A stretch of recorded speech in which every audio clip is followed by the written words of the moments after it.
Καλησπέρα σας σε όλους. Σήμερα πιστεύω μπορούμε να πούμε είμαστε περήφανοι. Ακούγαμε όχι από 1.000, 2.000, 10.000, 100.000, εκατομμύρια άνθρωποι μας λέγανε δεν γίνεται, δεν θα μπορούσατε, δεν είναι χαζά πράγματα που λέγατε. Το ξέρω πάρα πολύ καλά.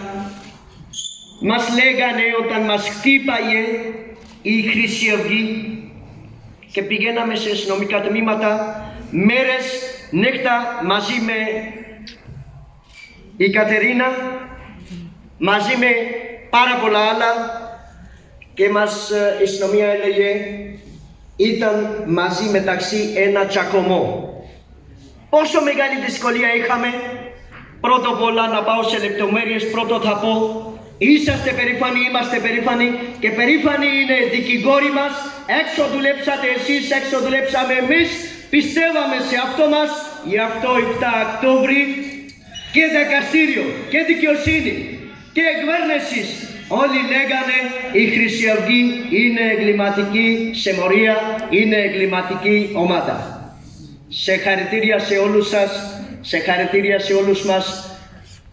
Το ξέρω πάρα πολύ καλά, 2009, όταν αρχίσαν με μπλούζες η Χρυσή Αυγή, υπήρχε ένα πάρα πολύ μεγάλο φόβο.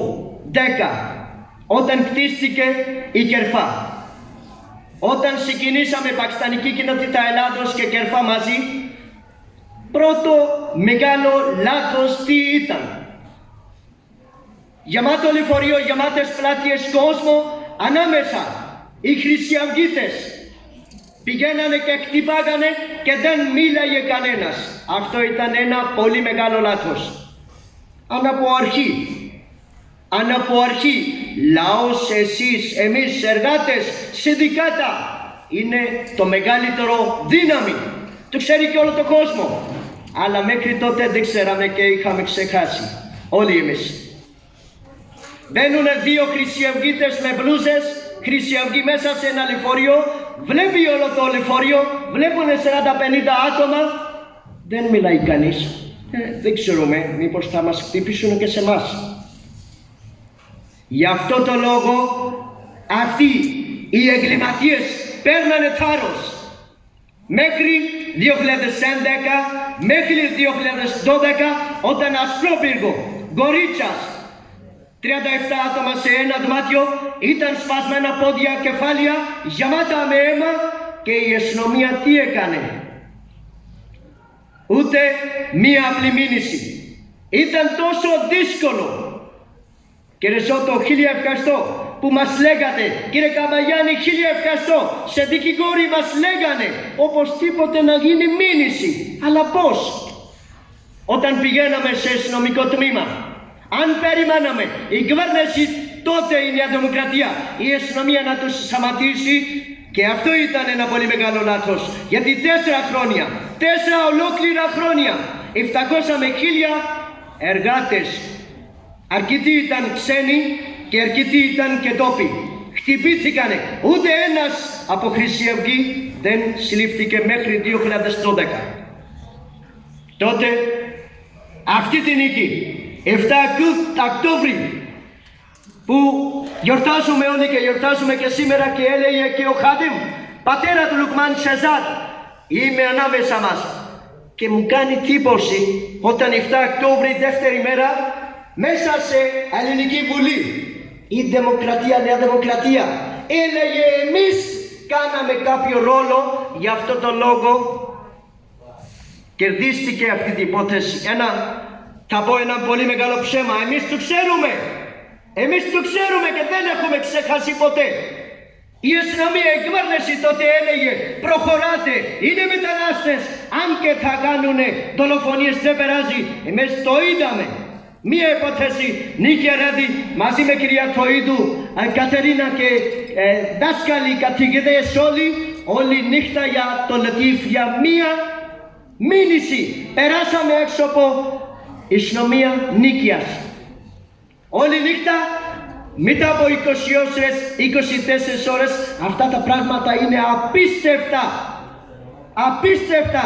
Δηλαδή μπορεί να πει κάποιος μέσα σε Ευρωπαϊκή Ένωση να κάνεις μία μήνυση και να περάσεις ολόκληρη 24 ώρες ή 20 ώρες. Αυτά τα πράγματα είναι αληθινά. Γράφτηκε ιστορία. Πήγαμε κοριτσιάς πρόπυργος. 9 άτομα με σπασμένα χέρια και ανοιχτά κεφάλια, με γεμάτο αίμα γυρίσαμε. Αλλά ποτέ δεν είπαμε. Ποτέ δεν είπαμε, όχι δεν μπορούμε. Λέγαμε, συνέχεια λέγαμε, είμαστε όρθιοι και θα δείξουμε. Εμείς θα έχουμε αποτελέσματα. Ό,τι λέμε από 2009 μέχρι σήμερα θα πει όλο τον κόσμο. Πάλι θα πω σήμερα, συγχαρητήρια. Ό,τι λέγατε εσείς, ό,τι λέγαμε εμείς, σήμερα έλεγε και δικαστήριο. Είναι εγκληματική συμμορία, είναι εγκληματική ομάδα. Τώρα θέλω να σας ενημερώσω ένα. Η πακιστανική κοινότητα Ελλάδος, δόξα τω Θεώ, εδώ είναι ο κύριο Μαλεκ Αμπτελμετζίτ και άλλοι άνθρωποι. Αν δεν ήταν δίπλα μου, αν δεν ήταν κάθε στιγμή παρόν, πιστεύω δεν μπορούσαμε να κάνουμε αυτό το ρόλο. Τι ήταν κόλπο της Χρυσής Αυγής? Κόλπο του ήταν όλοι να είμαστε φοβισμένοι. Κανείς να μην μιλάει, κανείς να μην αντιδράσει. Αλλά δόξα τω Θεώ αντιδράσαμε. Δόξα τω Θεώ αντιδράσαμε. Ό,τι και μας κάνανε ζημιά, κάθε μέρα μας παίρναν τηλέφωνα, κάθε μέρα γράφανε έξω από γραφεία της πακιστανικής κοινότητα Ελλάδος, κάθε μέρα όταν έδαινα συνέντευξης μου λέγανε σήμερα είναι τελευταία στιγμή και τελευταία ανάσα σου, Τζαβέτ, γιατί μιλάς πολύ.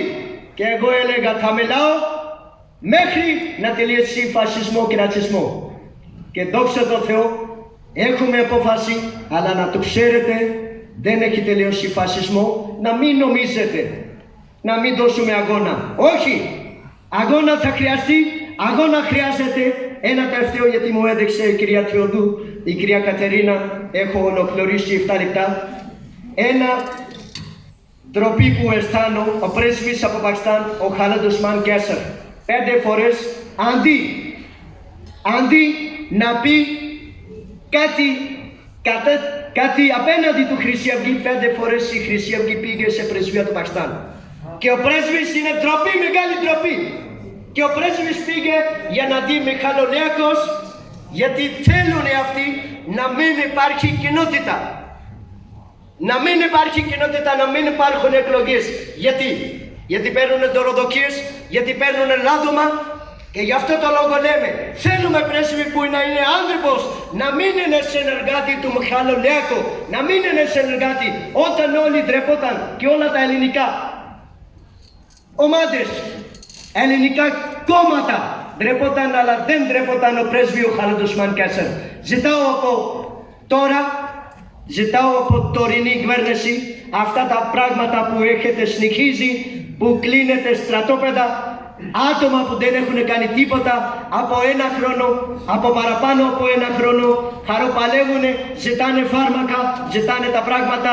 Αν δεν μπορείτε, αφήστε τους ελεύθερους ή να γυρνάνε πίσω ή να πάνε όπου θέλουν. Λύση είναι να ανοίξουν νομιμοποίηση για να μην μπορούμε να βλέπουμε αυτά τα πράγματα.